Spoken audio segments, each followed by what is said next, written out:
Sweat. We've all felt it. Whether you're an avid fan of sports ball or play some competitive game like Smash Bros, Tekken, Overwatch, or Virginity, you've felt it. You can always tell when someone is sweaty, but can you really explain what sweat is? While it may seem simple, it's actually a lot more complicated and interesting than it may initially seem. One of the sweatiest games I've played is Bedwars. You and your group of 20-somethings try to beat 10-year-olds at a Minecraft multiplayer game while insulting them. The basic premise works like this. Keep in mind that these are the rules for trios and quads. The rules are slightly different in duos and solos. There are 4 teams of 3 or 4 players each, red, blue, green, and yellow. Each team has a base on an island with a bed and a furnace. The furnace generates iron and gold, which you can spend to buy items like tools, blocks, and more. You have 2 goals: protect your bed and destroy the enemy's bed.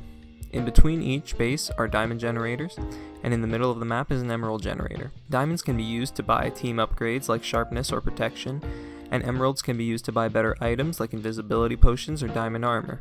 Once the bed is destroyed, no one on the team can respawn. They're on their last life. The last team standing, bed or not, wins.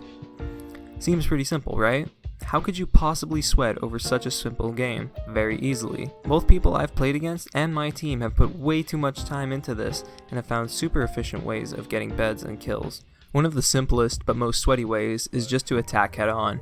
However, once you've broken a bit of the bed defense, you have to block yourself in, preferably with wool.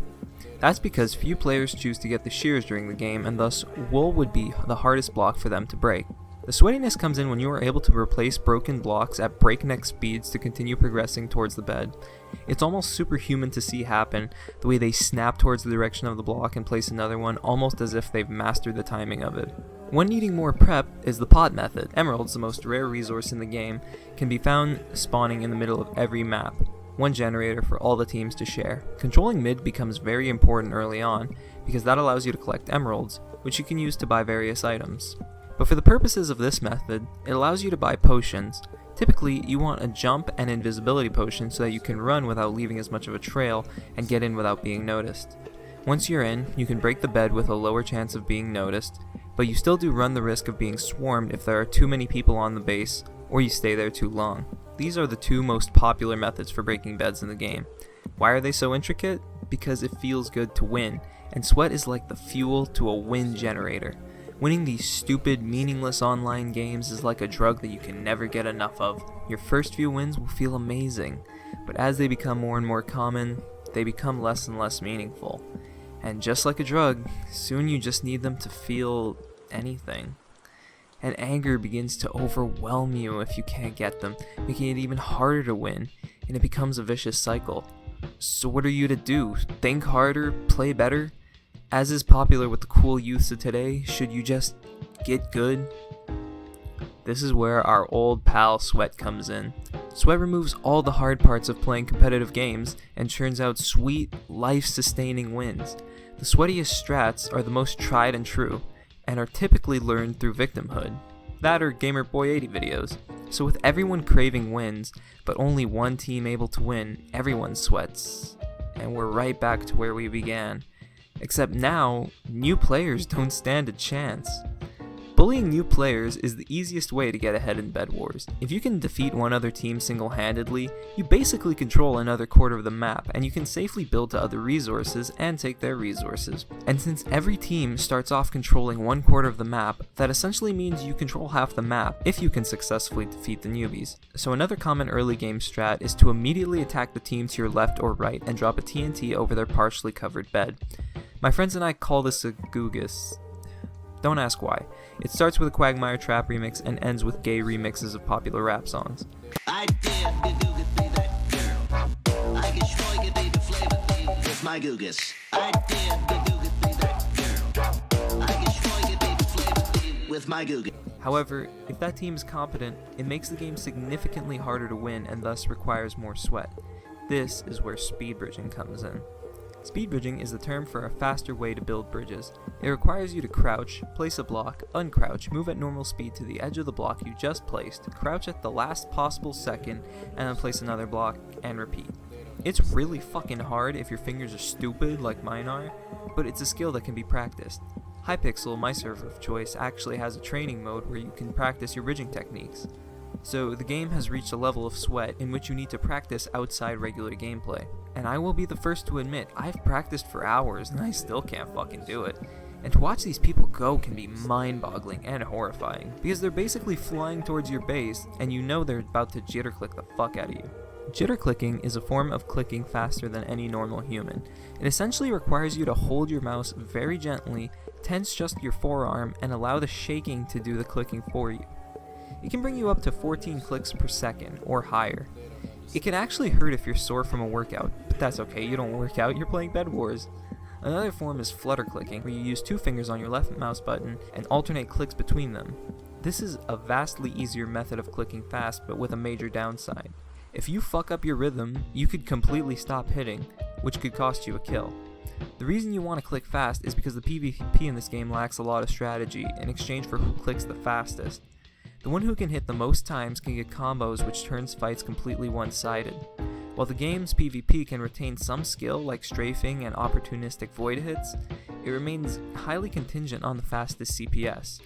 I can get fairly consistent 7 CPS and sometimes even shimmy up to 8, but basically only enough to allow me to participate in PvP. Alongside clicking, the other thing you do with your mouse is scrolling, but you should never do it in Bedwars.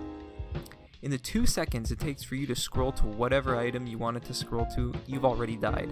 In Bedwars, the only acceptable way to switch through items is to use your number keys.